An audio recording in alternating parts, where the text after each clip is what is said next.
கிளி, புறா, மைனா இந்த மாதிரி வீட்டில் வளர்க்குறீங்க இல்லையா, அந்த வீட்டில் வளர்க்கக்கூடிய பறவைகளில் ஒன்றை வந்து உங்கள் கனவில் வந்தால், உங்களிடம் வந்து திறமை இருந்தால் கூட துணிச்சலால் செயல்படாதனால வந்த வாய்ப்புகள்லாம் கை நழுவ விட்டுட்டீங்கன்னு பொருள். அப்போ வந்து நீங்கள் என்ன செய்ய வேண்டியன்னா, துணிச்சலாக எதிலையும் செயல்படுங்கள். இது அந்த கனவின் மூலம் நீங்கள் கற்றுக்கொள்ள வேண்டிய பாடம் நம்பர் 1. அடுத்தால வந்து அந்த கொடிய பறவைகள் இருக்குது இல்லையா, உதாரணமாக கருடன் அந்த மாதிரிப்பட்டது, அந்த கழுகு, கருடன் இந்த மாதிரிப்பட்ட பறவைகளை கனவில் கண்டால், நீங்கள் பல வகையான ஆற்றலை பெற்றிருந்தாலும் அவற்றை பயன்படுத்தி பல வெற்றிகளை தேடிக்கொண்டிருந்தாலும் மனசில் வந்து நிம்மதி இல்லாமல் தவிக்கிறீங்க.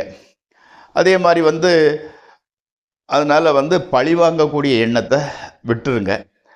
அதே மாதிரி வந்து புதன் பறவைகளை இண்டிகேட் பண்ணக்கூடிய பகமாக இருக்கனால விஷ்ணு பகவானை சென்று வழிபட்டு